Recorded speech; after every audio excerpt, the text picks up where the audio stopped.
Okay, magandang umaga sa lahat. Ngayon, inaanyayahan ko muna kayong magsitayo para sa ating panalangin. Kate? Nasaan si Kate? Okay, please, or pwede mo bang pangunahan ang panalangin? Okay, then Father, na Son, Holy Spirit, Amen. Okay, thank you. So, magandang umaga mga bata. Okay, magandang umaga rin sa inyo. So, nagsiumagahan na ba kayo? Kumusta naman ang inyong umaga? Okay. Ngayon, gusto ko munang bago kayo magsiupo, i-check niyo muna ang inyong paligid or ang ilalim ng inyong upuan at ng mesa kung may kalat ba ito, at kung meron, maaaring pakipulot ito at itapon sa basurahan. Okay, maaari na kayong magsiupo. Okay, ngayon mag-check muna tayo ng attendance. Okay, Agustin, De La Cruz, Corpus. Okay, magaling dahil walang lumiban sa ating klase ngayon. Kaya gusto kong bigyan ninyo ng 5 palakpak ang inyong mga sarili. At ngayon, gusto kong i-remind sa inyo or ipaalala ang ating classroom rules. First or una, meron tayong kung gusto ninyong sumagot or may gusto kayong i-share or i-explain pa or gustong ganun, mga tanong or gusto nyo i-clarify, just raise your right hand and antayin nyo lamang na kayo ay matawag. Pangalawa, gusto kong makinig kayo sa ating klase. Pangatlo, huwag kayong makipag-usap sa inyong katabi upang makapag-focus kayo sa ating diskusyon ngayon.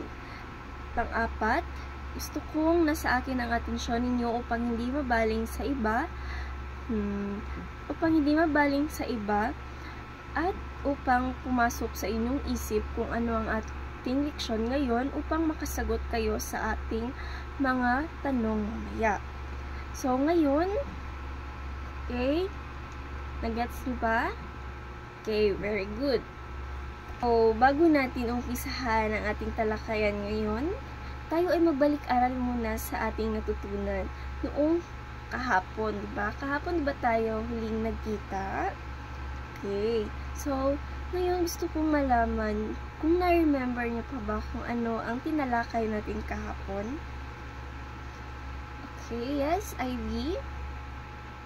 Okay, magaling. So, ano naman ang inyong natutunan? Oh, ang ingay nyo na. Diba, I told you na just raise your right hand kung gusto nyo sumagot. Okay, sige, Grace. Okay, magaling. So, ngayon, gusto kong tumayo ang lahat dahil may ipapagawa ako sa inyo. Gusto kong lahat ay kumanta at sumayaw.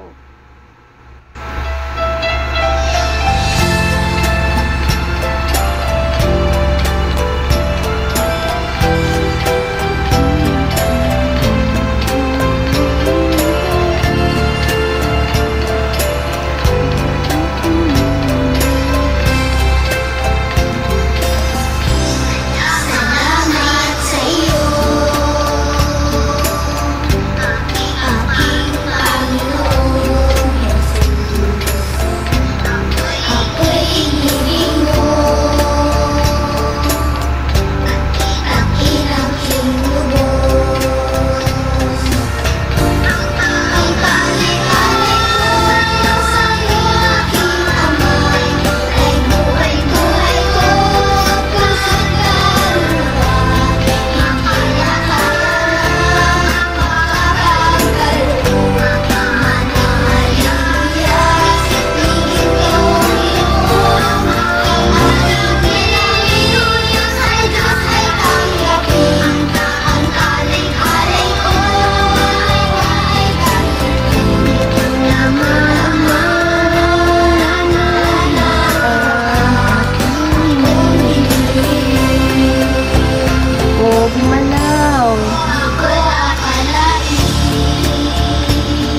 Mickey, walang points. Hindi sasayaw din sa likod.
Okay, very good kids. So, pwede na kayong magsiupo. Ano naman ang inyong napansin sa kanta? Okay, patungkol ito sa Diyos, diba? Kayo, paano kayo nagpapasalamat o nagdarasal sa inyong Panginoon o sa inyong Allah? Okay, salamat sa pag-share.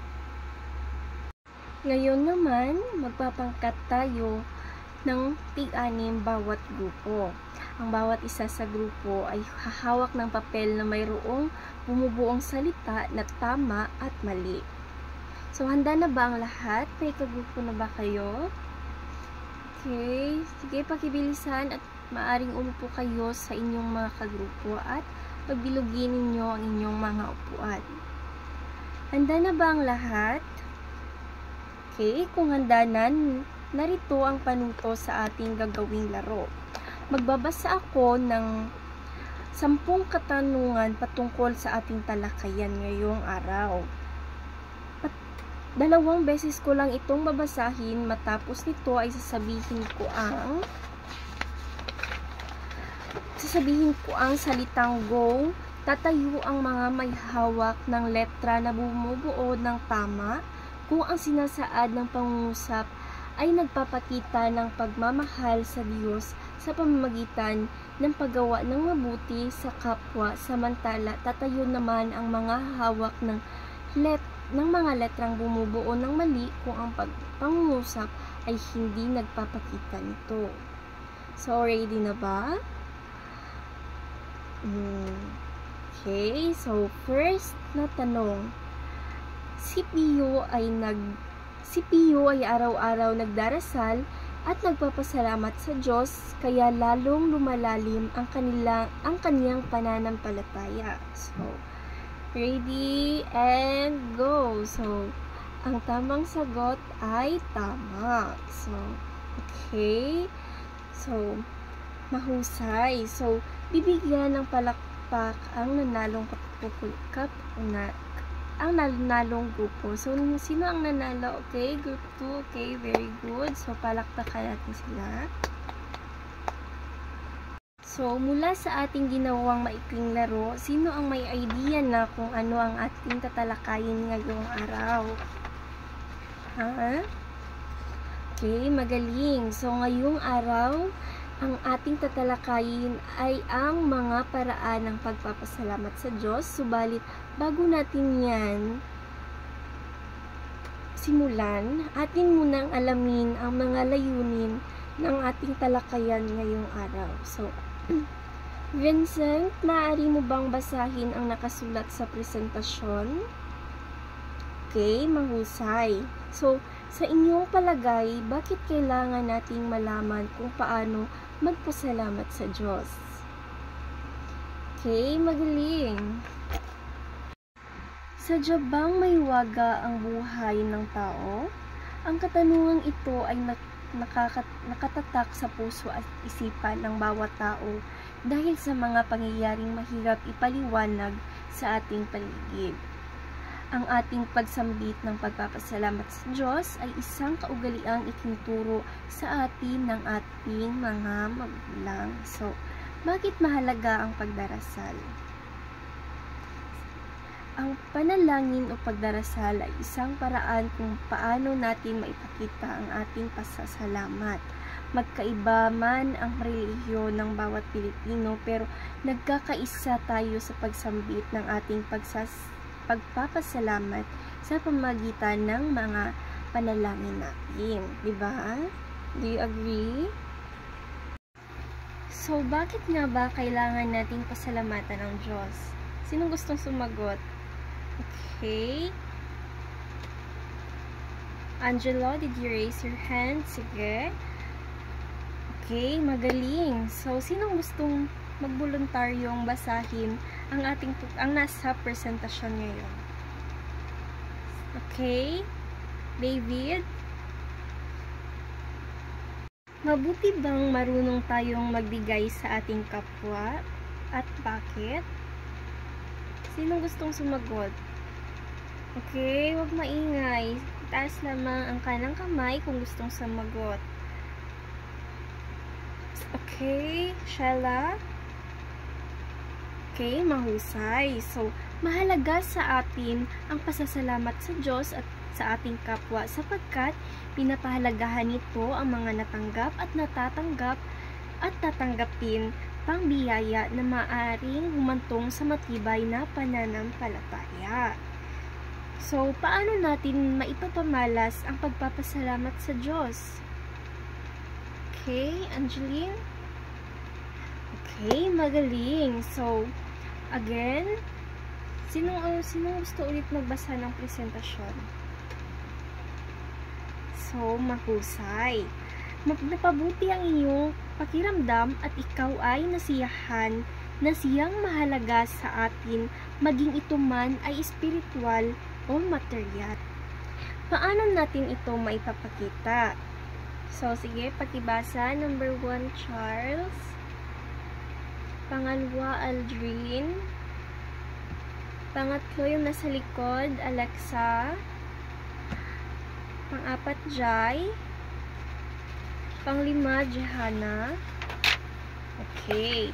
So, sa bawat pangyayari ng ating buhay, maging masaya man o malungkot, huwag kalimutan na sa ating pagpapasalamat, ating nabibigyan ng diin ang ating panalangin. Sa iyong murang edad, kailangan mong palaging magpasalamat sa Diyos sa bawat biyayang iyong natatanggap, katulad ng pagkaing na ihahanda sa hapagkainan, mga damit na iyong matatama sa bahay na iyong natitirahan, at iba pang mga biyayang iyong natatanggap dahil sa pagpapasalamat, iyong binubuksan ng iyong puso sa marami pang biyayang dumadating. Isang mahalagang gawain din ang pagtulong sa iba, pagrespeto at pagmamahal sa kapwa ay malaking pagpapakilanlan ng iyong buong pusong pasasalamat sa Diyos. So ngayon, ating subukang ipakita kung paano natin maipapahayag ang ating pasasalamat sa Diyos. So, ang gagawin ninyo ay bilang pangkat gawain at gamit ang format na ito tong sa taas tong tatlong ulap. Magbigay kayo ng tatlong nagawa mong pagtulong at pagkalinga sa iyong kapwa nitong nagdaang isang linggo. So, itiyakin ninyo na mailagay kung sino ang ginawan mo ng pagtulong at kung ano ang tulong na iyong ginawa. Tapos, sagutin din ang mga gabay na tanong. Tapos, pagtapos ninyo, bibigyan ko lamang kayo ng 5 minuto at ipipresenta ninyo ito sa harap. Okay, so ready na? Tapos na? Okay. So, magaling. So, bigyan ng 5 palakpak ang inyong mga sarili dahil nagawa ninyo ng mabuti ang aking pinagawa sa inyo. Ngayon naman, gusto kong basahin muna ninyo ang tula na nasa ating presentasyon. At pagkatapos niyan, kumuha kayo ng isang papel at sagutan nyo ang mga sumusunod na tanong. Okay, tapos na ba kayong lahat? So, maaaring ipasa ninyo ito sa harap. Okay, so, ngayon, bago tayo magtapos sa ating klase, gusto ko munang, or may gusto bang mag-share ng kanilang natutunan ngayong araw? Okay. So, sa kabuuan ng ating natalakay, ang pagpapasalamat sa Diyos. Sa iyong palagay, bakit mahalaga atin itong gawin? Okay, very good. So, ngayon, wala akong ibibigay na takdang aralin or gawaing bahay dahil ang gusto ko lamang ay pag-aralan ninyo ang susunod nating leksyon upang may maisagot na naman kayo. So, maaring tumayo ang lahat. Goodbye, class. Okay, see you tomorrow.